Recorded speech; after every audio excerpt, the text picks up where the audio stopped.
자, 오늘 강의 시작합니다. 지난 시간에 내가 강의 마치면서 지난 시간에 한 내용을 조금 더 다듬을 게 있다 그랬어요. 그죠? 자, 이제 지난 시간에 뭐 했냐면 우리 지금 자기장을 하고 있는데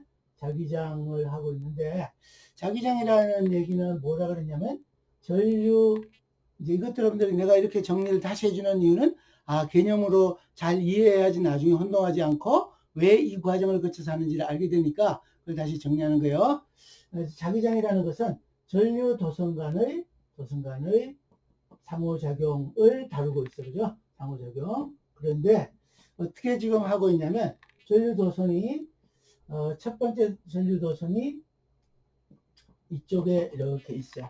빨간 거를 내가 근원의 의미로 강조도 되고 칼날급이라고 해서 이렇게 전류 I라는 것이 여러 개 있어요. 전류 I가. 이게 그냥 도선일 수도 있고 폐회로를 이루고 있는 것일 수도 있고 이렇게 있는데 또 다른 전류 도선이 이렇게 여기 지나가고 있어요. 그죠? 혹시 마이크 켜 있는 사람들은 마이크 꺼주세요.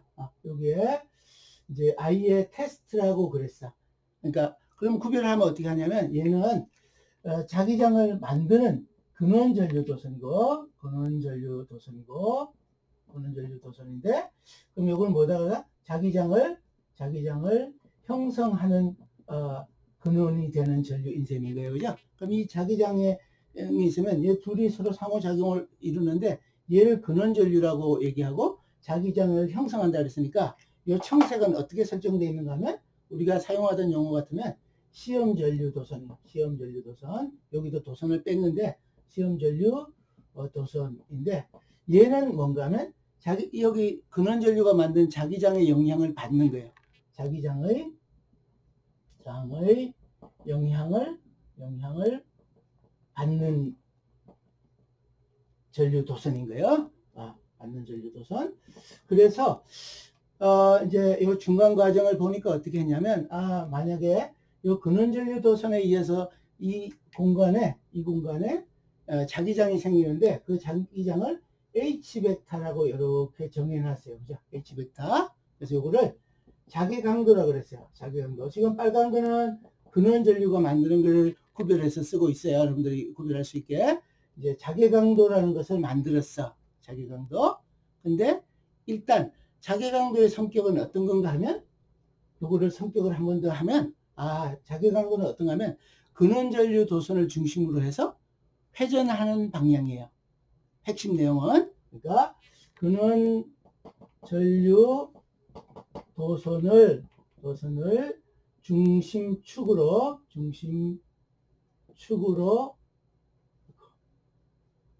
하는 회전성 자기강도, 회전 방향이 자기강도예요. 근데 비록 얘가 회전 방향이라고 얘기했지만 실제로 요 두 개 간의 상호작용은 어떤 형태의 상호작용이라 그랬냐면 자기력은 그래서 이 시험 전류 도선이 받는 힘은 실제로 뭐라 그랬다?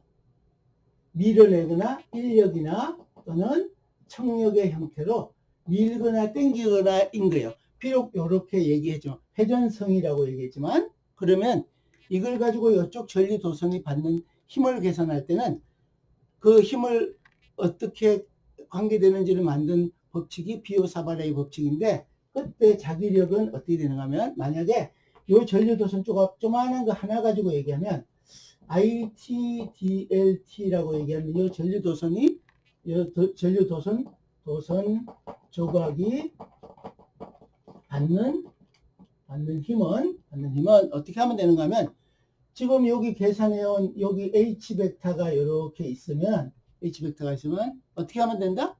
여기다 곱하기를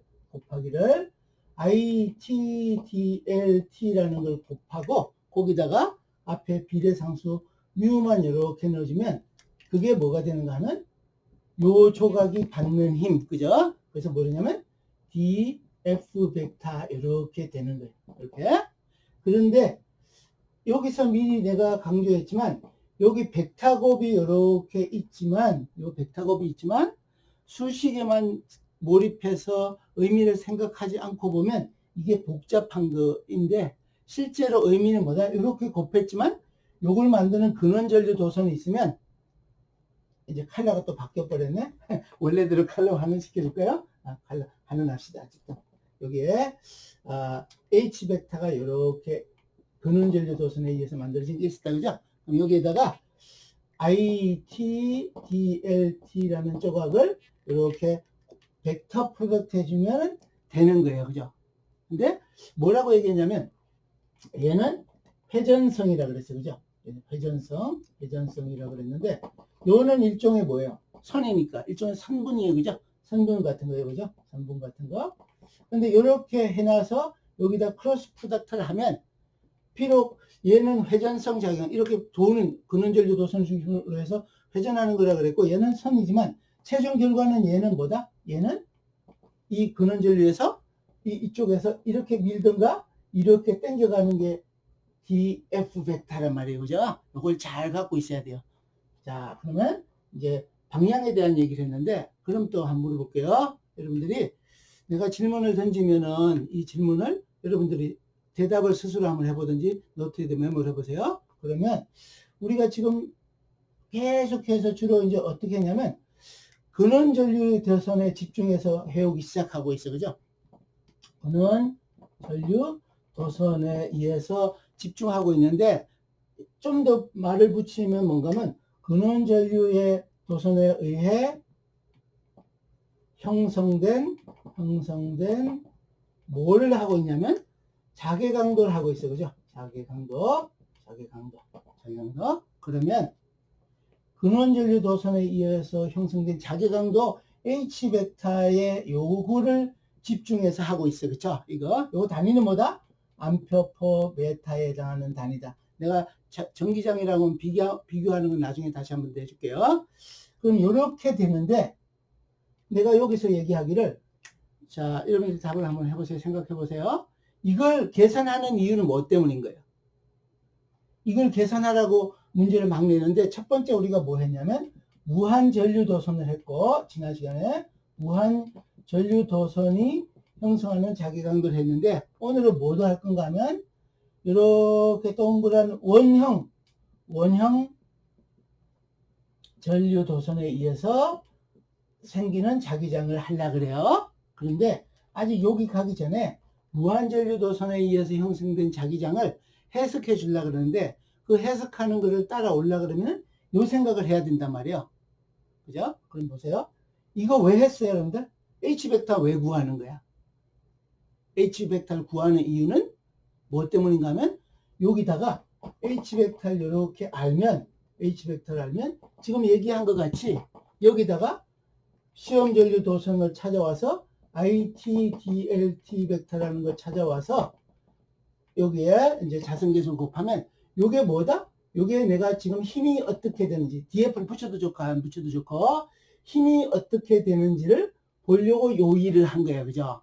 궁극적인 목적은. 근데 많은 책들이나 강의나 이런 데서 주로 뭐에 몰입돼서 돼 있냐면 잘못하면 끝까지 쭉 꿰는 일을 잘하는 학생들은 관계없지만 그걸 체크 안 해주면 이게 모든 그의 핵심인 줄 알고 이것만 막 하는 거예요. 물론 이거 알면 뭐 하는 거예요? 힘도 알고 회전력도 알고 다 알게 되지만, 그죠? 그러니까 이제 내가 뭘 하냐면 지난 시간에 우리가 요 무한전류 도선에 대해서 자개강도가 어떻게 형성되는지에 대한 거를 결과 조금 해석해 놨어, 그죠? 그래서 이제 그걸 어떻게 해석하는지도 했고, 먼저 지난 시간 거를 이어서 지금 여기다 핵심 얘기한 거를 여러분들이 응용할 수 있는 실제 상황을 적용할 수 있는지를 한번 보는 거예요. 자, 이쯤에서 이제 볼게요. 여기 공간을 좀 쓸까요? 그래도 지난 시간에 뭐 했냐면 무한 전류 어디에 지축상의 무한 전류 도선에 의해 형성된 자기장의 이거에 의해서 자기장이 만들어졌어요, 그죠? 자기장의 이것도 또 한 번 더 내가 여러분들 뭘 하고 있는지 강조하기 위해서 뭐 하고 있냐면 회전 방향, 도선을 중심으로 하는 회전 방향의 자개 강도를 했어요, 그죠? 자개 강도. 그런데 여러분들도 봤듯이 이제 이렇게 여기가 X축, Y축 이렇게 이제 G축이 있으면 이렇게 겉보기로는 간단해 보이는 요게 전류가 이제 지축 방향으로 I가 이렇게 흐른다, 그죠? 요거 간단한 간단해 보이는 요거 계산하는 것도 중간의 과정은 굉장히 복잡해 보였어, 그죠? 굉장히. 왜냐면 적분도 여러분들이 쉽게 할 수 있는 적분이 아니라 테이블을 갖고 와서 그냥 갖고 와서 쓸 정도로. 그러니까 그래도 이제 그런 일들을 한 번은 거쳐와야 자기장이 뭔지, 자기장을 결정하는 요소가, 자기장도 결정하는 요소가 뭔지, 방향은 뭔지가 보이는 거야. 중간에 따져서. 그런데 지금은 그렇게 해서 지난 시간에 한 거는 뭐를 기반으로 여러분들 했다고 생각하면 되는가 하면, 비오 사바르의 법칙에서 출발해서 하는 일을 버겁게 수고를 해가면서 했다인 거예요. 그런데 그 일을 일부러 의도적으로 했어요. 이거보다 쉬운 방법이 있어요. 뒤에 가서 어떤 일을 할 건가 하면 비오 사바르의 법칙 대신에 암페어의 법칙이라는 걸 가지고 암페어의 법칙을 가지고 쉽게 계산하는 방법을 할 거예요. 그런데 쉽게 계산하는 방법을 알려면 뭘 해야 되는가 하면 요 비오 사바르의 법칙 가지고 계산하는 과정을 머릿속에서 잘 이해하고 있어야 암페어 법칙을 적용하고 할 수 있어. 그래서 요 무한전류 도선에 대한 것도 암페어 법칙을 가지고 하면 여러분들이 사용하는 말 쌈박하게 나오는 결과예요. 쌈박하게 계산할 수 있는데 쌈박하게 나오기까지는 그 전에 과정을 잘 알고 있어야 그걸 적용할 수 있는 거예요. 예를 들면 요즘에 저 테슬라 자동차가 오토파일럿 기능이 있다 막 이렇게 돼 있잖아요, 그죠? 오토파일럿 기능을 사용할 때는 내가 수동으로 된 걸 먼저 알고 그 다음에 오토파일럿이 어떻게 됐는지를 알아서 그거에 맞게 예를 들면 이제 도로가 꼬불꼬불한 도로에서 오토파일럿 기능 쓰는 것보다는 고속도로 같은 데는 좀 쉬울 수 있을 것 같은 것들을 해봐야 되는 거예요. 그럼 내가 어떻게 꼬불꼬불한 길을 다니면서 오토파일럿 같은 기능을 하기 전에 이게 어떻게 손이 자주 가야 되는지, 핸들링을 어떻게 해야 되는지 같은 것들을 미리 알고 있어야 하는 거지. 우리나라는 그보다 훨씬 더 좋은 차 만들 거예요. 테슬라라는 자동차는 테슬라가 우리가 자기장에서 요게 테슬라 기호야. 그래서 그 회사 마크도 이렇게 생겼죠? 이렇게, 그죠? 이렇게. 요거는 테슬라는 웨버 퍼 메타의 제곱이야. 오늘 요 웨버 퍼 메타도 할 거예요. 자기의 자속 밀도의 단위야. 뭔가 하면 H벡터 지금 여기 구한 거에다가 요 뮤만 곱하면 요게 단위가 되는 거예요. 요걸 뭐라 그런다? B벡터라고 얘기하는, 아직 거기까지 가지 않았는데, 하여튼 예를 들다 보니까 그렇게 됐어요. 그래서 다시 좀 요거 했는데 요거 해석하는 일을 좀 덜 했어서 요걸 하는 거예요. 그랬더니 이제 쭉 와서 다시 여러분들 내가 설명하는 거 지난 시간에 노트에 터치라듯이 살짝 하는 게 지금부터 잠시는 좋아. 다 따라서 다 적으려고 그러지 말고. 근데 또 안 적으면 졸린 사람은 적으세요. 지금 여기 지웠지만 여기 지운 내용이 굉장히 컨셉으로는 중요한 거예요. 왜 지금 이 일을 하고 있는지. 그걸 조금만 남겨놨지. 여기에 자기력이 어떻게 적용인지에 대한 거. 자, 이제 여러분들이 오늘도 생각하는 힘을 많이 해야 돼. 자, 뭐 하냐면 이제 무한전류 도선에서 했더니 지난번에 내가 진행할 때 그림 그리고 그 다음에 2번 비오사바르의 법칙에 기반한 수식을 사용하고, 그래서 여기서부터 전류가 이렇게 흐르면 이렇게 전류를 중심으로 회전하는 방향의 자기강도가 만들어진다는 걸 써서 요 수식에다가 뭐를 적용하는가 하면 그림을 보고 판단해서 편리한 좌표계를 선택한다. 이렇게 얘기했어요. 그죠? 편리한 좌표계.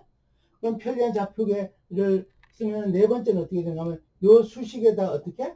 요 좌표계를 적용해서 이제 요 수식을 다시 비오 사바르의 법칙을 이제 구체적으로 좌표계 적용하는 걸 갖고 해야 되는 거지. 그러면 그러다 보면 그 속에서 뭐가 필요하냐면, 이건 여러분들 노트에 있어서 내가 이렇게 적는 거예요. 뭐가 있냐면 ISDLS가 요 선택된 좌표계로 어떻게 표시되는지도 필요하고, 관측점 좌표도 필요하고, 또 근원전류 도선에 있는 지점도 필요하고, 또 심지어는 뭐도 필요한가 하면 R벡터라는 게 있어서 R벡터 빼기 R벡터 프라임도 있었어요. 그죠? R벡터 프라임. 요런 것들이 다 있어야 요 식에 적용돼. 그럼 한 번 더 쓰면 어떤 거면, DH 벡터라고 얘기하는 것이, 조만한 조각이 형성하는 것이 4파이 R 제곱분의 IS DLS 벡터 크로스 AR 이렇게 돼 있다 그랬어요. 그죠? 여기에다가 적용하려면 R이 뭐다?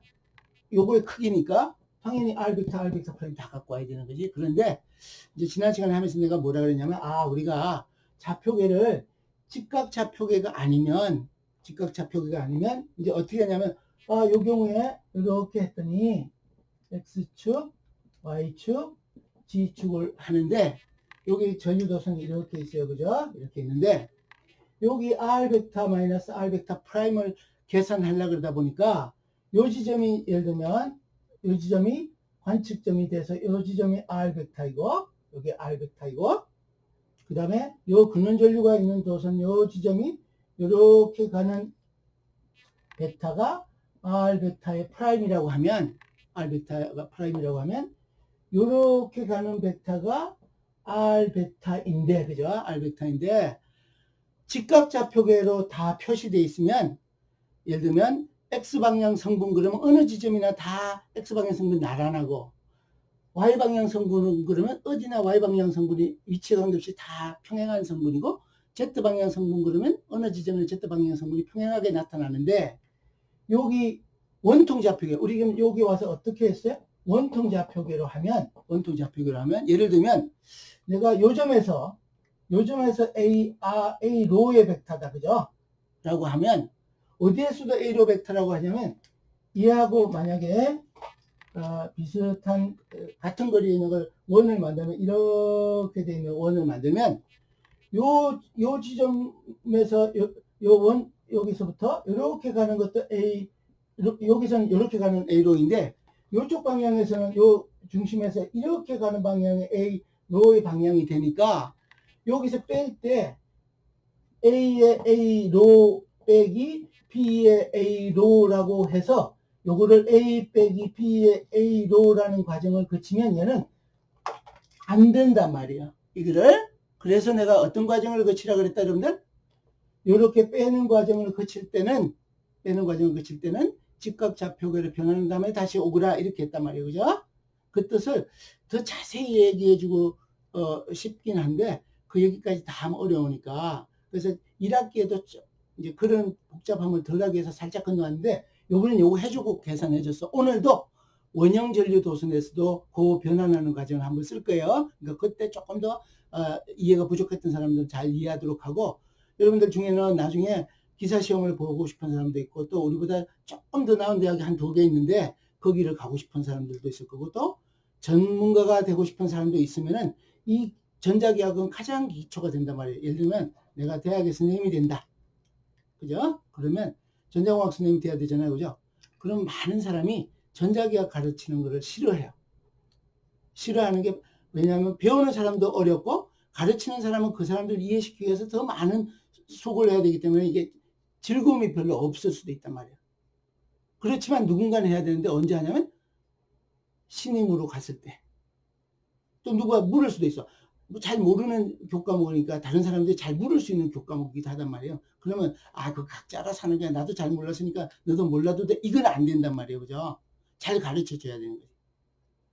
이제 그런 경우에도 잘 쓸 수 있게 하기 위해서 꼼꼼하게 지금 하고 있고, 그러면서도 양도 줄이지 않고 깊이도 절대로 우리보다 2개 정도 좋은 데 있다 그랬는데 거기보다 깊이도 절대로 줄이지 않고 하고 있단 말이에요. 그죠? 그래서 이제 여기도 내가 요 얘기를, 이게 원통 좌표계를 쓰면, 지난번에는 여기 다행히도 Z축상에 있는 요 근원전류 도선인데, 만약에 딴 데 있으면, 여기 Z축상에 없고 근원전류 도선이 이쪽에 있으면 이 실감이 훨씬 더 날 거란 말이에요. 이거는 절대 이렇게 쓰면 안 된단 말이에요. 그죠? 그러니까 내가 벡터를 덧셈 뺄셈 할 때는 어디로 와서 계산한 다음에 편리한 좌표계로 또 돌아간다?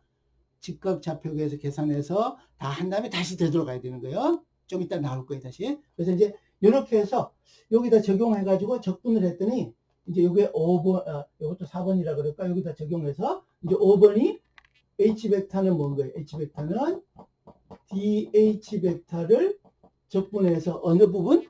소스 커런트에 해당하는 것을 다 적분해서 계산하면 요게 나온단 말이에요. 그죠? 오케이. 그래서 지난 시간에 계산하기를 결과가 뭐 나왔냐면 이렇게 나왔어요.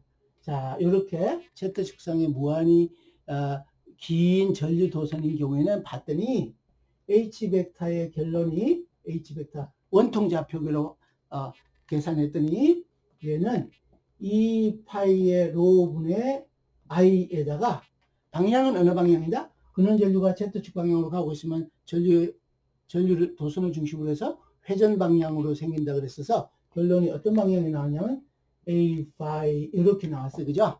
그럼 이 뜻은 해석은 뭐예요? 아, 얘는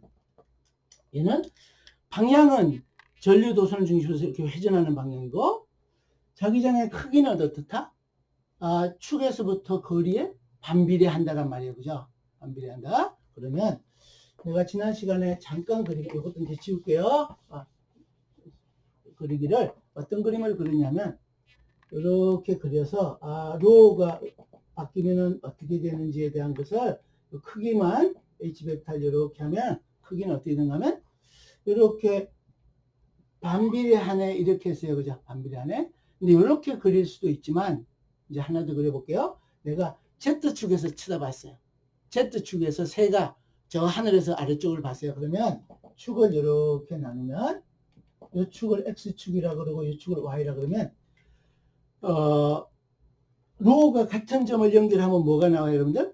이렇게 동심원이 나오잖아, 그죠? 동심원이, 그죠? 동심원이 나오잖아. 그러면 여기다가 우리가 화살표 가지고 이렇게 때 플럭스 라인 또는 화살표 벡터를 가지고 뭘 나타내는가 하면 화살표의 길이를 자기장의 세기, 그 다음에 화살표의 방향을 자기장의 방향으로 나타내면 예를 들면 내가 이렇게 그릴게요. 요 점에서 내가 먼저 한번 하는 거예요. 요 점에서 자기장의 세기가 자기장의 방향하고 크기를 내가 이렇게 나타냈어. 이렇게. 그럼 이건 뭔가 하면 요 위에서 봤는데 어느 지점인가 하면 요 지점 지나갈 때인 거야. 요 지점이라 그래도 좋고 이렇게 원을 그렸으면 이 원을 위에서 본 걸 여기 그린 거예요. 요 반지름이 로인 거야. 지금. 로원이라 그럴게요. 로원. 그죠? 그러면 여러분들 요 지점에서 자기장이 어떻게 되는지를 화살표의 길이하고 방향으로 나타내면 어떻게 그리면 되는 거예요? 여러분들 그려보세요. 직접. 나랑 맞춰보는 거예요. 여기다가 그럼 요 아래쪽 Y축의 아래쪽에서는 어떻게 되냐 하면 전류가 지금 이게 Z축이 이 앞으로 이렇게 가고 있고 Z축이 이렇게 가고 있고 전류도 어떻게 가고 있는 거예요? 이 앞으로 이렇게 나오고 있는 거예요. 지금 그죠? 이렇게 도는 거예요. 그럼 여기는 어떻게 그려야 돼? 요거하고 길이가 똑같다. 방향이 어느 방향으로? 이렇게 접선 방향으로 이렇게 그려야지. 그죠? 자, 여기까지 그렸으면 잘 그린 거예요, 여러분들. 그러면 여기도 화살표 길이 똑같이 그리고 이렇게 위로 가야 되지. 접선 방향으로 이렇게 회전 방향이 되는 거니까 여기는 똑같은 화살표 길이로 그리되 아래로 가도록 이렇게 그리면 되지. 그지? 그러면 하나만 더.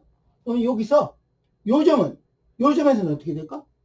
당연히 손가락을 이렇게 휘면 이 방향이 자기장의 방향이지. 화살표 길이 똑같아야 되는 거지. 그죠? 그러면 하나 더. 이거보다 Z축에서부터 전 먼 거리예요. 이 그림을 설명하려고 그러는 거야. 지금은 내가 뭘 그리냐면 요 점에서의 값을 그려놨어. 여기가 로1인 지점이고 요게 자기장의 크기야. 요게 H1이야. 요게 지금 요 화살표가 H1이야. 그렇죠? 그런데 여기보다 더 먼 지점 여기야. 요 지점이 로2인 지점이야. 로2라고 하면 뭐야? 지금 Z축 또는 근원전류 도선으로부터 좀 더 멀리 있는 지점. 그죠? 멀리 있는 지점이니까 요 그림 그려서 요걸 가지고 이해도 좋지만 이렇게 하면 어때? 자기장의 세기가 H2 벡터의 크기는 로1 지점에서의 자기장 세기보다 적죠. 그죠? 그러면 이걸 여기다 형상화해서 그리면은 여러분들 각자 그려보세요. 지금 내가 답을 적기 전에 요 상황을 요 그림에다 화살표의 길이하고 방향으로 나타내 보세요. 스스로. 자, 그러면 어떻게 그려야 되냐면 로1보다 크고 로2보다 이제 로2가 로1보다 크니까 원이 동심원이 같은 반지름을 가지고 있는 동심원은 이거보다 크게 이렇게 원을 그려야 되는 거잖아요. 그죠? 이게 뭐란 말이에요? 여기서 여기까지가 로 2란 말이에요. 그죠? 그러면 요걸 따라가면서 요 동심원상에서 자기장을 크기도 반영하고 방향도 반영해야 된다고 생각하고 청색으로 여기다 표시하라 그러면 어떻게 표시해야 되는가 하면 어떻게 그래야 됩니다. 최소한 어느 지점에서 난 화살표 길이가 지금보다 빨간 거보다 짧게 그려야지. 근데 방향은 여전히 어때? 회전 방향인 거니까 여기도 요렇게 가고 여기도 요렇게 가고 여기도 요렇게 가고 요렇게 가는 거예요. 그죠? 마찬가지로 요점에서는 요 길이는 똑같으면서 화살표 길이는 똑같은 방향 이렇게 접선 방향으로 그려주면 되는 거지. 이게 지금 뭘 그린 거예요? H2를 그린 거란 말이에요. 이런 의미란 말이에요. 그럼 무슨 뜻이에요? 자, 내가 요 로2가 2배의 로1이다.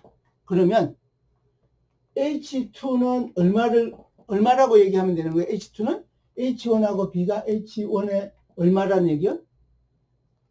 2분의 1이라는 얘기지. 요 식이 반비례하는 거니까, 그죠? 그러니까 이거는 의미는 뭔가 하면 H 벡터가, 반비례한다. 축으로부터 거리에 반비례한다. 인 거야. 내가 지난번에 얘기했듯이 전력선 지나갈 때 아래쪽에 자기장의 세기가 얼마인지 얘기를 언급한 것 같은 거예요. 제곱에 반비례하는 게 아니고 무한전류인 경우는 먼데 것도 일부씩 합쳐져 가지고 더 영향이 증가한 그란 말이에요. 로의 제곱에 반비례하는 게 로의 1차에 반비례하는 것은 다른 것들이 더 영향이 멀리 있는 것들도 일부 영향을 미쳐서 자기장의 세기가 감소하는 정도가 더 완만해졌단 말이에요. 그죠? 그 다음에 여기다 또 한 번 더 그려볼까? 그러면 또 자기장은 언제 자기장이 커지냐면 이제 전류 여기 흐르는 전류 I를 H벡터 이미 이제 다른 건 고정시켜 놓고 전류만 바꾸는 중이야. 이건 어떻다? 여기가 0을 지나는데 이렇게 되는 거야. 언제는 자기장이 안 생겨?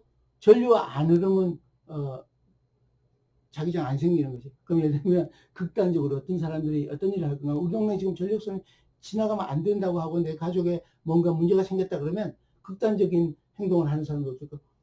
끊겠죠. 그죠? 그러면 안 되죠. 그러다 끊는 중에 사고가 나겠지만. 그래서 이렇게 되는. 또 하나는 그러면 얘는 오직 뭐만 있다? 뭐만 있다? Z축에 대해서 바꿔봐서 H벡터의 크기는 바뀐다 안 바뀐다? 안 바뀐다. 일정하다. 그죠? 이 수식을 해석해서 그리고 있는 중이에요. 그 다음에 또 뭐도 바뀌어도 안 바뀐다?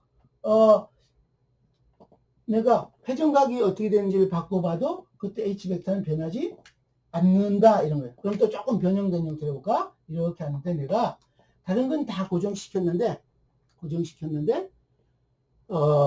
Y도 고정시키고 X도 고정시키고 그러면 좀 그럴까? 그거 하지 말고 그러면 이제 여기다 이렇게 H가 이렇게 되는데 H의 로 방향 어느 방향? 여기서부터 도선으로부터 밖으로 향하는 방사 방향의 그것은 전류 I의 크기를 바꿔가면은 어떻게 그릴까 그럽니다. 어떻게 그려? 전류 H 로의 방향은 H 벡터는 오직 뭐만 있다 지금? H phi, A phi만 있으니까 로의 방향은 자기장 존재하지 않는다. 전류를 아무리 키워도 로 방향은 존재하지 않는단 말이에요. 그죠? 또 뭐도 존재하지 않아? 하나만 더 그리면 H의 G. 로 파이 G니까 원통 좌표기 지금 쓰고 있으니까 역시 전류를 아무리 키워도 Z축 방향 성분은 생기지 않는다. 여기 이렇게 갖다 그려야 되는 거지. 여기다가 요거 참고할 거. 자, 그러면 미리 얘기하기를 우리 자기장을 왜 계산했다고요? 요거 가지고 힘 계산하기 위해서 한 거니까 지금부터 여러분들 이제 머릿속에서 상상하면서 이해하는 중심으로 한번 따라가 보는 거예요. 수식을 의미로 해석할 줄 아는지 모르는지를 보는 거예요. 지금부터. 자, 요 얘기는 무슨 뜻이에요? 지금 H벡터하고 크로스 지난 시간에 한 학생이 그 벡터 프로덕트 질문을 했는데 그 학생은 벡터 프로덕트, 스칼렛 프로덕트 이거 공부했어야 되는 거야. 내가 잠깐 대답해 준 거 가지고 해결이 되는 게 아니고 공부해야 돼요. 그 학생 나중에 보충호가 안 되면 다시 질문을 하든지 내 도움을 받아서 학교 와서 도움을 받든지 하세요. 자, 그러면 요 시기 이제 자기장 내에 여기다 쓰고 갈까? 이쪽으로 올까? 이거 지워도 되겠다, 그죠? 이제 여러분들 내가 조만간에 작년 중간고사 문제를 올려주면서 한번 풀어봐라 이렇게 할 텐데, 그 문제를 보면 전부 이해를 했는지 안 했는지를 보는 문제 대체로. 그럼 이제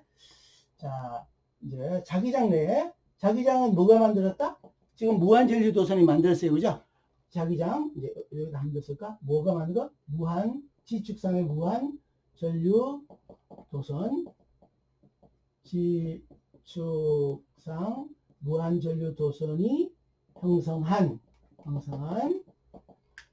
자기장 내의 시험 전류 도선이 받는 힘, 이거 계산하려고 자기장 H벡터 계산했거든요. 자, 그러면 이제 해볼게요. 여기에 내가 미리 얘기하기를, 요 크로스 프로덕트는 어때요? 평행하면 값이 없는 거야. 평행하지 않은 값이 있을 때, 또는 수직이 평행하지 않다는 얘기는 직교하는 성분이 있을 때 이런 뜻인 거예요. 그죠? 자, 보세요. X축, Y축, 이제 G축이 있어. 근데 여기에 전류도선 이렇게 있어가지고, 여기 지금 H벡터가 이렇게 형성되어 있어요. H벡터가 2파이 로분의 I의 A 파이 형태로 있어서 위치마다 자기장 세기가 달라. 그럼 이제 쉬운 일부터 한번 하는데요. 여기에 아까 여기 로1, 로2 얘기했으니까 여기서부터 로1만큼 떨어진 지점에 뭐가 있냐면 이렇게 가는 전류도선 조각이 T가 이렇게 흐르고 있는데, 이 도선의 길이하고 방향을 다 반영하면 D, G, A, G 이렇게 향하고 있어요. 그럼 다르게 얘기하면 이 길이를 그냥 L이라고 얘기하면 여러분들이 요 길이가 요만큼 L이다. 그죠? 그럼 얘는 어떻게 써도 좋은가 하면 IT 곱하기 L에다가 방향이 A, G의 방향으로 이렇게 흐르고 있는 전류 도선이 있어. 그죠? 그러면 내가 미리 얘기하기를 아까 우리가 H벡터 가지고 벡터 프로덕트하고 막 복잡하게 하지만 원래는 뭐였다? 전류 도선끼리 밀거나 땡기거나 라고 얘기했어요. 그죠? 그런 일인지도 보는 거예요. 자, 그러면 요 전류 도선이 받는 힘을 여러분들이 지금 첫 번째 힘을 받을까 안 받을까부터 생각해 보세요. 먼저 그 다음부터 여러분들 각자 노트, 힘을 받을까 안 받을까? 힘을 받음. 왜냐하면 요게 지금 A5고 요건 AG잖아. 그죠? 그러면 요 조각이 받는 힘은 어떻게 하면 돼? 요 조각이 받는 힘은 IT에다가 L, AG 크로스에다가 뭐 하면 돼요? 여기는 요거를 2파이 로분의 I에다가 A 파이 이렇게 돼 있으니까 어때? IT 곱하기 I에다가 길이 L에다가 2파이 로가 분모에 있고, 그 다음에 요 벡터하고 곱하면 어떤 벡터랍니다. Z방향으로 가는 거하고 바깥으로 향하는 거하고를 할 때 내가 어떻게 했어요? Z방향이 이 방향으로 가는 거에다가 이렇게 이제 여기서 할까? 이제 요게 로우라고 하면 이게 지금 요 앞에 것은 Z방향으로 향하고 있고, 그죠? 그 다음에 아니지. ITL에 해당하는 거 여기 Z방향으로 향하고 있고, 여기 자기장은 어떻게 해? 요렇게 해서 요렇게 회전하는 방향이잖아요. 그죠? 그럼 어떻게 해야 돼? 이렇게 돌려야지. AG를 향하고 있다가 돌리면서 어느 방향으로? A5의 방향으로, 회전하는 방향으로 돌리면 무슨 방향 나와? 여러분들 원통자폭에서 A로 A5, AG가 기본 구성 벡터인데 이렇게 순서 곱하면 뭐 나오는 거야? A로 크로스 A5 하면 수식이야. 손으로 계산해도 좋지만 로 5 G니까 AG가 나오고, 그죠? AG가 나오고, 그럼 여기 필요한 건 뭐예요? G 로 5니까 G5 하면 순서가 바뀌었어. 원래는 A5 곱하기 AG를 하면 얘가 뭐가 나와요? A 로인데 요거 순서가 바뀌었지. 여기는, 그죠? 순서가 바뀌면 이 앞에 부호가 뭐가 붙으면 돼? 마이너스가 붙으면 되지. 그럼 여기 앞에가 마이너스 A 로 요렇게 된단 말이에요. 그죠? 그럼 보세요. 이 Z축으로 가고 있는 근원전화에 의해서 생긴 자기장의 H벡터가 있는데 이 자기장 내에 이 원래 근원 전류 도선하고 나란한 방향으로, 그것도 동일한 방향으로 전류가 흐르는 도선이 여기 있으면, 여기 앞에 뮤가 빠졌네. 뮤가 여기 뮤 이렇게 힘 곱해지면, 그럼 어느 방향으로 힘을 받는다? 아니, 이렇게 당겨가는 이쪽 방향으로 힘을 받는 거예요. 이게 뭐야? 이게 무슨 뜻이야? Z축을 향하고 있는 방향인 거잖아요. 그죠? 그러니까 지금 무슨 힘을 받았어요? 인력, 측력. 인력이지, 당기는 힘이지. 이 마이너스 붙은 게 A로 방향이 안쪽으로 향하는 방향인 거니까. 그죠? 그러면 내가 요게 전류가 이렇게 흐른다 그랬는데, 그러면 요 동심원상에서 똑같은 반지름에 있는데, 저 반경을 가지는 원상에 있는데, 요쪽에 흐르는 전류가 있어요. 이쪽 방향에, 여기서, 요 반대편에서. 이 전류 도선은 어느 쪽으로 힘을 받을까? 당연히 얘도 똑같이 이렇게 향하는 힘을 받는 거예요. 그죠? 자, 여러분들 이거 그려봐야 되는 거야. 이제 조금 더 하나 더.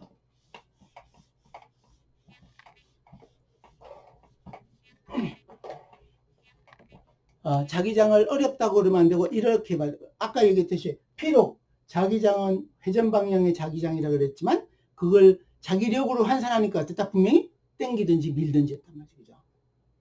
또 하나는 같은 방향으로 흐르면, 전류가 같은 방향으로 평행하게 흐르면 어떻게 된다? 당기는 힘이야. 그죠? 그럼 한번 해볼까? 다른 하나는 여기 똑같은 요 지점에 있는데, 그러면 다른 여기라 그럴까? 이렇게 가는 게 IT DLT가 요게 전류 도선이 ITL에다가 마이너스 AC 방향으로 흐르는 전류 도선이 있어요. 그럼 무슨 설정을 한 거예요? 근원 전류하고 반대 방향의 전류를 설정한 거잖아요. 그죠? 그러면 어떻게 될 거예요? 당연히 요 앞에 마이너스 대신에 뭐가 붙을 거라? 밀어내는 힘으로 작용하겠지. 그지? 플러스 A로가 될 거니까. 그러니까 결론은 뭐다?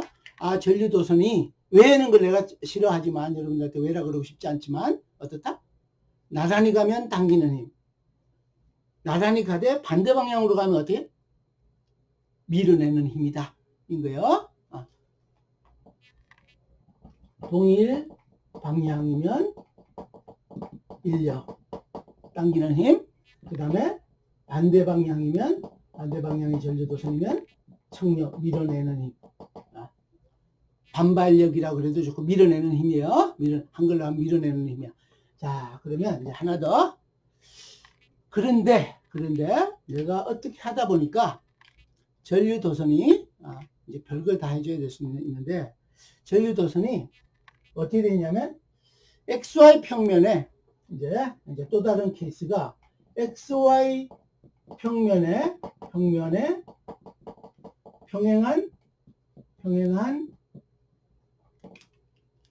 시험 전류 도선 조각이 있어요. 전류 도선 조각. 그럼 이건 어떤 뜻인가 하면, 이렇게 하면 너무 어려울까? 오케이. XY 평면에 평행한 시험 전류 도선이 있어. 그죠? XY 평면에 평행하다는 얘기는 어떤 전류 도선인가 하면, 요거는 IT에다가 DLT에다가 요걸 하면은, 요 IT에다가 L에다가 요게 A의 방향이, A의 T의 방향이, 요게 어떤 방향인가 하면, XY 평면에 평행하다는 얘기는 A로 방향 성분하고 A5의 방향 성분이 있든지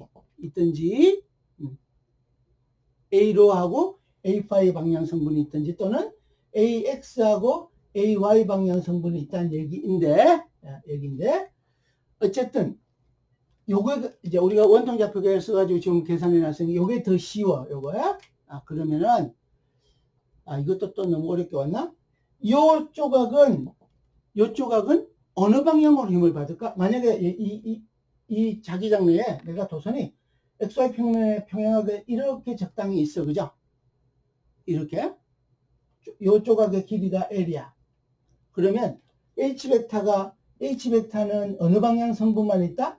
A5 방향 성분만 있으니까, 내가 요 전류 도선이 A 이제 XY 평면이라는 얘기는 로 방향하고 회전하는 방향하고 두 개가 쪼개질 수 있는 거지. 그러면 A의 A 로하고 B의 A 파이인 거하고를 곱하기를 요 H 벡터가 A 파이 이렇게 와야 되니까 요거하고 곱하면 어떤 힘을 받는다? 로 파이 하면 뭐가 나와? A에다가 H 성분이 나오고 그죠? 요거하고를 곱하면 어떤 방향의 성분이 나와요, 여러분들? 어떤 방향의 성분이? 요거하고 하면 안 나오잖아요. 그죠? 그럼 어느 방향으로만 힘을 받는다?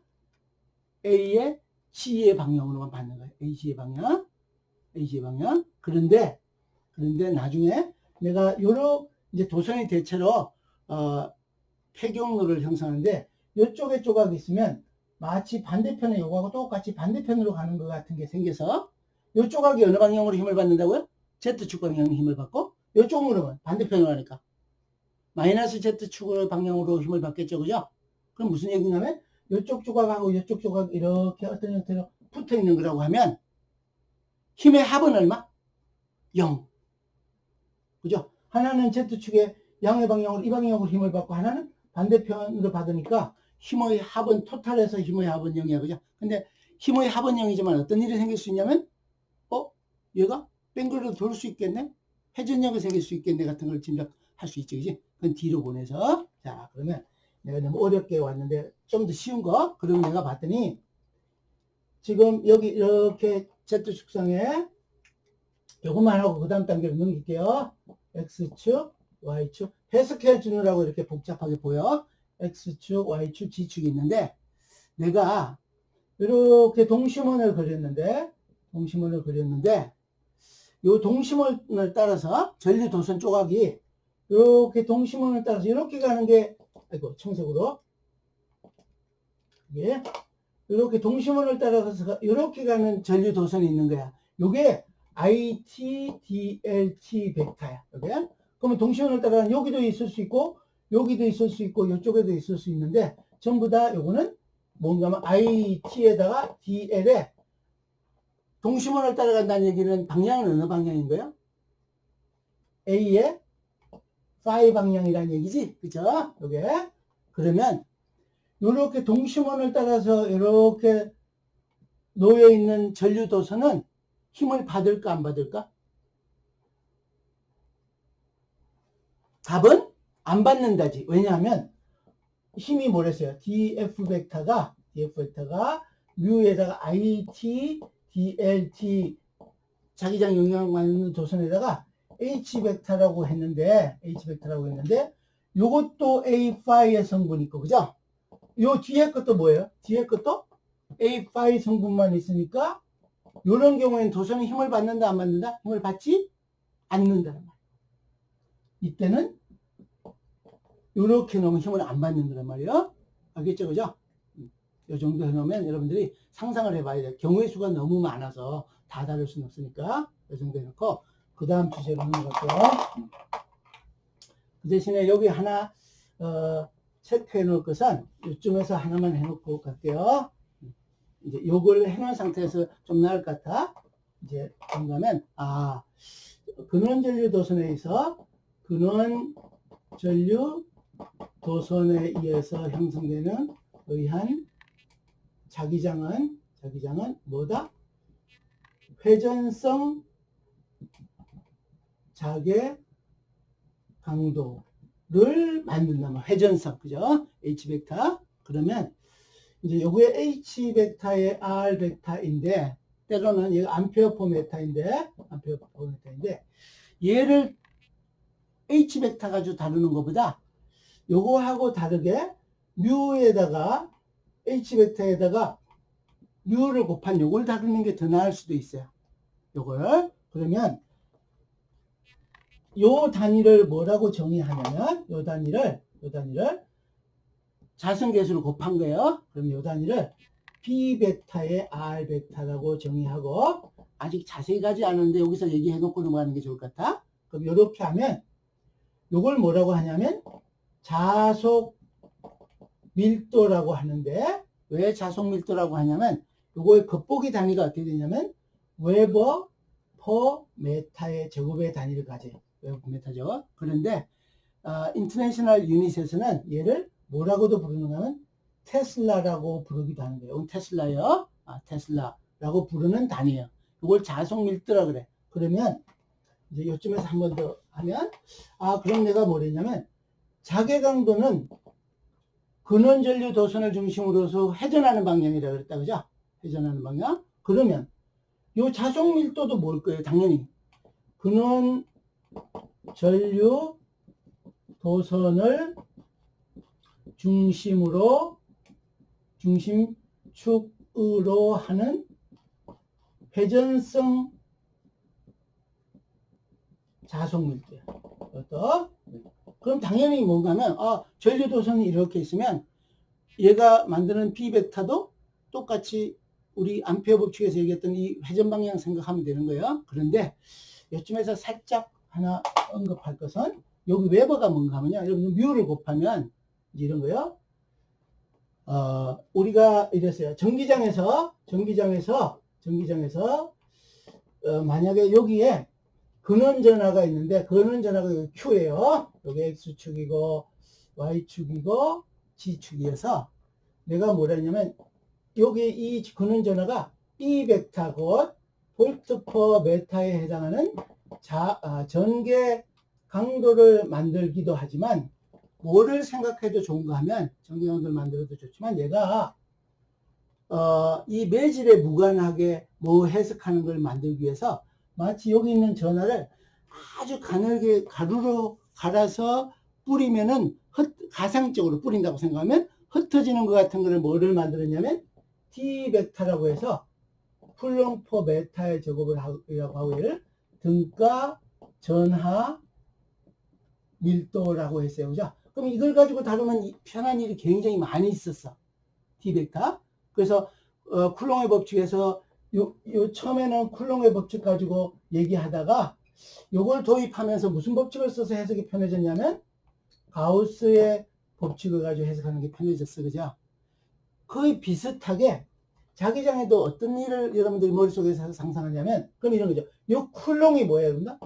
1쿨롱이라고 하는 것은 1쿨롱은 원래는 1페르볼트의 단위를 줄인 게 쿨롱이란 말이에요. 예를 들면 쿨롱을 페르볼트 말고 또 뭐 암페어 세커도 있고 여러 가지가 있을 수 있는데 요 단위로 보면 페르세다 볼트를 곱한 것 같은 알갱이를 쫙 갈아서 뿌리는 개념이에요. 그런데 자기장에서 요 B 벡터 같은 거는 이제 요거는 공통으로 쓰는 개념은 아니지만 여러분들 이해하기 좀 편하게 하면 이렇게 있는데 X축, Y축, 여기 G축이 있는데 여기 원래 전류가 I가 흐르는 소스 커런트가 있어요. 그죠? 소스 커런트가 있는데 요걸 나타내기를 뭐냐면 IS, DLS 벡터 이렇게 나타냈어요. 그죠? 이렇게. 그럼 요건 단위가 뭐다? 암페어 메타지. 전류에다가 요거 곱한 거. 그런데 이걸 요거하고 비슷하게 요게 덩어리가 작게 보내면 이게 뭐같이 보내면 이렇게 덩어리가 있는 것과 덩어리인데 어떤 덩어리가 하면 여기는 점의 덩어리야. 여기 점의 덩어리인데 요거는 마치 작지만 방향이 있는 덩어리야. 방향이 있는 거. 여기 요 벡터가 있어서 그러면 방향이 있는 덩어리인데 얘하고 비슷한 개념을 하려면 어떻게 하면 되는 거면 이 앞에다가 자성계에서 뮤를 곱하면 요게 마치 뭐 같은가 하면 여기 있는 Q라고 얘기한 것 같이 자기장에서 Q의 마그넷 같이 생각해도 좋아.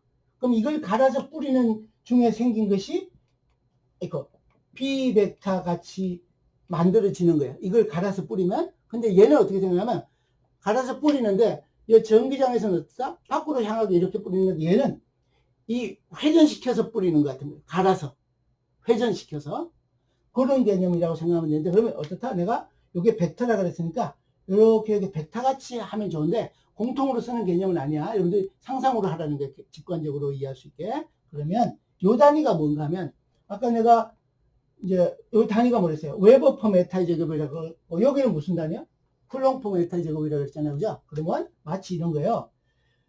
여기다 뮤에다 ISDLS에 해당하는 것을 곱하면 요게 뮤 곱하기 ISDLS를 곱하면 단위가 얘가 헬리퍼 메타고 얘가 암페어 메타야.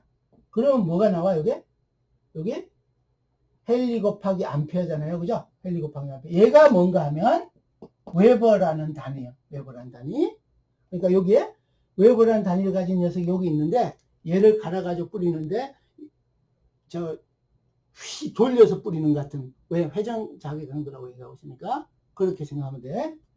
좀 어려웠죠, 그죠? 요거는 내가 참고로 해줬다고 생각하면 돼. 그 다음 다시 그 정도 정비장으로. 그럼 무슨 얘기를 하려고 하냐면 요것도 회전성 자속 밀도인데 또 하나는 여기에 있는 자개 강도하고 요 회전성 자속 밀도는 반드시 뭔가 하면 시작점이 있으면 되돌아와서 끝점하고 연결되는 형태로 여기 자개 강도도 이렇게 회전해서 뺑뺑뺑 돌리면 여기 와서 여기 만나는 같이 뭐라고 하면 되는가 하면 자개 강도하고 자속 밀도는 늘 연결하면 폐 경로를 형성한다. 요 정도 선언해 놓고 갈게요. 폐 경로를 형성한다. 요거는 좀 전에 여기 부분에 해당하는 것은 여러분들이 나중에 직관적으로 자기장을 이해할 때 참고해서 쓸 수 있는 용어를 적어 줬는데 요거는 그냥 들어놓고 이런 개념으로 이해하면 나중에 편할 수 있겠구나 하는 정도만 해놓으면 되겠어요. 그럼 다시 이제 어떤 거냐면 아까 얘기하기를 H벡터 구하는 예를 두 개 들 거라 그랬는데 그 중에 하나였어. 근데 오늘 지금 하려고 그러는 것은 문제를 간략하게 하기 위해서 좀 편한 방법을 택하는 거이든지 편한 좌표계를 설정하는 거예요. 어떤 걸 하냐면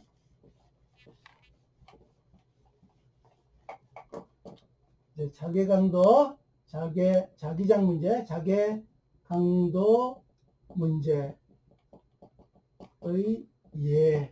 2번 같은 거예요. 그럼 이런 거예요. 이제 만약 문제같이 있으면 여러분들이 나가서 받을 문제같이 있으면 뭔가 하면 반지름이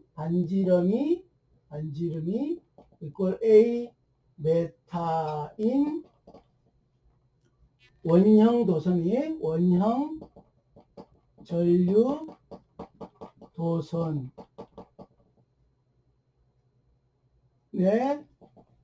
의해서 형성된 자기장의 자개 강도를 구하라인데 이렇게 놓으면 너무 문제가 어려워져. 좀 막연해. 어딘가 하면 반지름 A인 원형 전류 도선에 의해서 형성된 자기장인데 어딘가 하면 원형 도선의 중심 축상의 자개 강도를 구하는 문제인 거야. 요게 구하라. 이런 문제는 많이 여러분들이 받을 건데 이건 적분이 가능한 거라. 적분이 가능한 거. 근데 이제 상황은 이래요. 상황은 이렇게 여기가 X축이고 여기 Y축이고 여기 G축이에요. 그러면 편하게 문제를 해결하기 위해서 여기에 이렇게 XY 평면상에 여기 반지름 A인데 전류가 이렇게 I가 흐르는 이런 전류. 여기 반지름 A예요. 요 전류 도선에 의해서 어느 축상에? 이 G축상에서 H벡터가 G축상 그러면 어떻게? 원형 도선의 중심축이라고 그랬으니까 내가 원형 도선을 G축을 중심축으로 만들도록 나눴으면 중심축상이라는 게 요 문제로 바꾸면 G축상의 자개 강도 푸는 문제 그죠? 자개 강도. 근데 이것도 마찬가지. 내가 이렇게 쓰고 있지만 이 원형 전류 도선에 의해서 생기는 것도 실제로는 자개 강도가 뭐야? 도선에 의해 생기는 회전성 자개 강도. 회전성. 그런데 이걸 왜 하냐면 이런 문제는 앞으로 많이 만나는데 언제 만나는가 하면 첫 번째 뒤에 가서도 해야 돼서 이걸 하는 거야. 첫 번째 나중에 가면 우리가 자기쌍극자라고 하는 게 있어요. 자기쌍극자를 다뤄야 되는데 자기쌍극자는 곧 다른 얘기로 뭔가 하면 작은 크기의 원형 전류 도선을 통칭한다고 생각하면 돼. 그래서 이거를 잘 알아야 돼서 요 문제를 핸들링을 다뤄야 돼요. 또 다른 하나는 자기 쌍극자는 또 뭔가 하면 뒤에 가서 우리가 자성체가 있는데 자성체는 자기장을 전달하는 역할도 하고 또 자기장을 변형시키는 형태로 작용해서 자성체가 뭔가 하면요. 자성체가 이런 재료가 있으면 그 속에 우리 그 유전체 뭐였어요? 그 속에 일렉트릭 다이폴이 가득 있는 거 있어요. 그죠? 근데 자성체는 뭔가 하면 자기 쌍극자들의 집합체요. 집합체. 그럼 여기다 참고로 또 쓸게요. 참고로 유전체라고 얘기하는 우리 1학기 때 배운 유전체는 뭔가 하면 유전체는 전하 쌍극자들의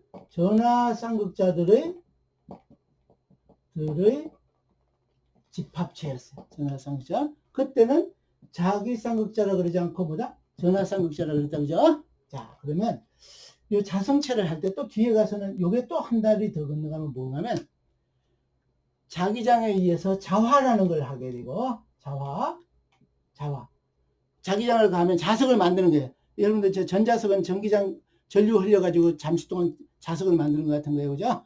자화라는 걸 알려면 요걸 알아야 되는데 그거에 관련되는 것들이 요거야. 그 다음에 또 하나 더 하면 또 어떤 일도 있는가 하면 이제 뒤에 가서 우리가 자기장을 전기장에서 제일 마지막 단계에 캐패시터를 했는 거하고 마찬가지로 우리가 인덕터를 하는데 나중에 뒤에 가서 인덕터 문제를 해결하려고 그러면 인덕터 중에서 가장 많이 쓰인 게 뭔가 하면 원형 코일의 형태예요. 원형 코일, 원형 단면의 코일. 코일은 한글로 하면 권선이에요. 권선이라는 얘기는 여러 겹 감았다 이런 거예요. 여러 겹 선을 여러 번 감았다 하는 게 권선이에요. 원형 단면의 코일의 인덕터를 계산하는 과정에서 여기서 배우는 과정의 일부를 써먹어야 돼. 이게. 그래서 여기 좀 다뤄야 되는 거예요. 자, 그래서 이제 이것도 또 자주 여러분들 어디 가서 평가를 받는 대상이 될 경우에는 문제로 받는 문제요. 자, 그러면 이제 시간이 지금 많이 남진 않았지만 핵심을 한번 뿌려놓고 갈게요. 자, 첫 번째 이제 뭘 하려 그러면 이 문제를 풀려 그러면 이제 풀이 과정이에요. 풀이 과정. 여러분들 이거는 문제로 받을 가능성이 높은 문제 어디 가서 평가받을 때 풀이 과정 이런 거잖아요. 여러분들 이제 시험 어디 공부를 할 때 뭐 시험에 대비해서 공부하는 건 아니지만 내가 어떤 단계를 지나가야 되든지 어떤 선발의 과정을 거쳐야 될 때는 시험이라는 과정을 거쳐야 되잖아요. 그죠? 그러면 시험이 뭐가 나올지 몰라. 그러면 첫 번째 대비하는 방법은 탄탄하게 기초를 잘 채우고 있는 게 첫 번째이고 두 번째는 이제 탄탄하게 채웠는데 시험이 임박하면 어때요, 여러분들? 모든 걸 다 다시 할 수는 없잖아요. 그죠? 그러면 예상하는 문제를 가능성이 높은 문제들을 추출해서 또는 뽑아서 그거에 대해서 좀 더 집중해서 더 많이 공부하는 게 필요한데 그 중에 목록에 가야 되는 게 이것도 있고 아까 것도 있는 거란 말이에요. 무한전류도선. 그래서 또 손으로 다룰 수 있는 문제가 굉장히 제한되어 있기 때문에 이런 문제 아니고 잘 못 나오기도 하는 거예요.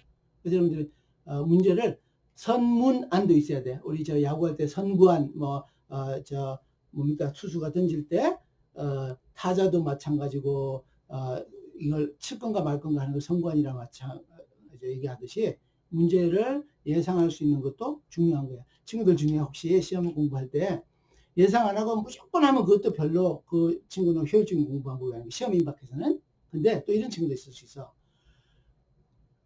예상한다고 했는데 하나도 안 나오는 겨.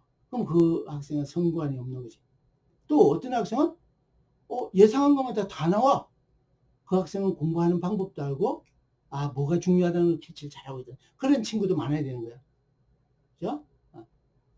자, 다시 검질의 첫 번째 내가 뭐랬냐면 그림 그리라고 했으니까 그림은 여기 그려놨다. 그죠? 그림 그려놨어. 그죠?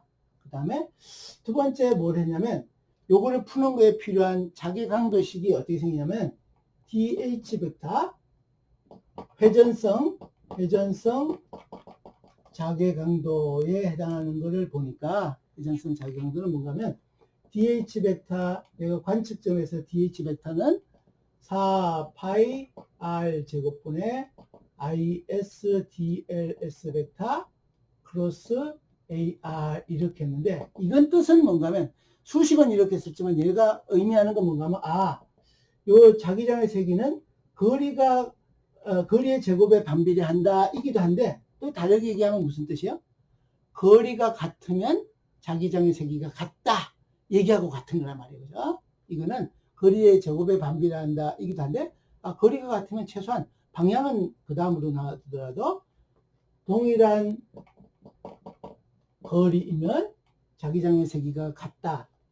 동일 자개 강도 이런 게 포함되어 있는 거예요. 그 다음에 또 요거하고 곱한 거는 어떤 건가 하면 회전성 자개 강도이다는 거예요. 그죠? 회전성. 한번 보세요. 그러면 내가 전류가 이렇게 흐를 때는 뭐라고 내가 하라 그랬냐면, 이렇게 흐르면 빨간 걸로 할까요? 전류가 이렇게 흐르면 자기장은 어떻게? 여기 I라고 하면 이렇게 엄지손가락을 전류 방향으로 하면 나머지 손가락 회전하는 방향이 자기강도 방향이라고 했다. 그죠? 그러면 다르게 얘기하면 이제 이렇게 전류가 흘러요. 전류가 이렇게 흐르면 그때는 뭐라고요? 전류 방향으로 내 손가락을 돌리면 엄지손가락이 무슨 방향으로? H 벡터의 방향이라고 그랬다. 그죠? 이렇게. 그런데 이제 이것도 한번 여러분 테스트 해볼까? 어쨌든 오늘 다 못하니까 저 핵심을 한번 확인하는지 한번 볼게요. 자, 여기 있는데 내가 어디 보겠다는 얘기인가 하면 요 점이 관측점이야. 지축상이라고 그랬으니까, 그죠? 지축상 관측점이야. 그러면 요 조각, 여기 있는 요 조각이 있어요. 여기 있는 요 조각이 여기에 미치는 영향은 뭐라 그랬냐면, 전류가 이렇게 가면 이 전류가 미치는 영향은 요걸 중심으로 해서 뭐를 만든다고요? 이렇게 이제 여기서 같으면은 손을 이렇게 돌리면 이걸 중심으로 해서 여기를 중심으로 하면 이렇게 가는 회전성 자개강도인데, 요 점을 지나도록 그리면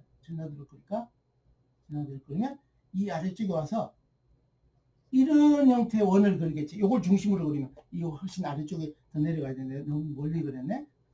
요걸 좀 더 내려올게요. 그러면 요 점에서부터 같은 거리를 쭉 그리면은 여기를 중심으로 해서 이런 형태의 원이 그려질 거란 말이에요. 그죠? 근데 요거하고 똑같은 형태로 요거하고 X축의 반대축에, 여기 반대편에 요거하고 똑같은 거리에 요 조각이 있어요. 요 조각은 전류 방향은 어느 방향으로 가요, 여러분들? 요거하고 반대 방향으로 가고 있지. 반대 방향으로. 그러면 요 조각에 해당하는 걸 내가 빨갛게 그리면 요 조각에 해당하는 건 어떻게 그릴 건가 하면 요걸 중심으로 해서 이렇게 가는 게 돼요. 그죠? 그러면 여기 내가 관측점에서 여기서 보면 요 청색에 의한 거는 요렇게 가는 회전성 자개 강도를 만들고, 요 빨간색은 요렇게 가는 회전성 자개 강도를 만들어. 그죠? 그러면 요 조각하고 요 조각에 의해서 생기는 걸 보면은 요 반대편에 있으니까 Z축상이니까 거리는 같으니까 자기 강도 청색하고 빨간 거하고 색깔의 길이는 뭐예요? 화살표 길이는 서로 같은데 방향이 달라. 그죠? 근데 방향이 Z축 방향으로 가는 건 똑같은데 회전하는 방향에 해당하는 성분은 회전이 아니라 로 방향으로 가는 것은 하나는 이렇게 간다고 하면 하나는 반대편으로 가는 거라서 이걸 합하면 늘 어떻게 되냐면 이렇게 가는 자기장 성분만 생기는 거야. 이게 그래서 이런 거예요. 요걸 가지고 결과를 해왔더니 대칭성이 잘 발달해 있는 거라서 H 벡터는 반드시 이제 제로 G에 해당하는 좌표죠. 그죠? Z축상이니까 얘는 뭐만 있다? HG, AG만 있을 거다 생각을 하는 거를 먼저 예상을 할 수 있어. 아직 결과는 안 했는데 예상은 Z축 성분만 자기장이 생기겠네? 머릿속에 그릴 수 있어. 그죠? 그런데 여기 전류는 어느 방향인가 하면 ISDLS는 방향이 어느 방향인가 하면 이 원을 따라서 돌아가는 방향이니까 이건 방향이 어느 방향이요? A 파이의 방향이야. 그죠? 그러면 내가 근원전류가 돌아가는 것도 잘 반영하고 자기장이 남아있는 것도 잘 반영하려고 그러면 좌표계는 어떤 좌표계가 씌울 건가 하면 원통 좌표계. 그죠? 원통 좌표계를 사용해서 하면 되겠네. 까지가 오늘 하는 내용. 원통 좌표계. 그 다음에 뭐 한다? 아, 요거 가지고 내가 뭘 했어? 대칭, 요거를 근거로 해서, 요 해석을 근거로 해서 좌표계를 편리한 좌표계 선택하라 그러는데 그 결과가 뭐다? 원통의 좌표계죠. 그러면 이제 1, 2 같으면 3은 다음 시간에 뭐 할 것 같아요? 요 속에 들어있는 DLS는 어떻게 표시되고 R 벡터는 어떻게 표시되고 R 벡터는 어떻게 표시되고 R 벡터 곧 R에서 R 벡터 프라임을 뺀 값은 어떻게 되는지를 가지고 이제 적용하는 일을 하겠지. 그래서 여러분들 노트에 정리가 자세히 되어 있으니까 그 노트 참고해서 연습할 수 있으면 연습하고 했으면 좋겠어. 근데 오늘 강의는 여기서 일단 녹화를 멈추고 잠깐 출석 확인해 주고 할게요.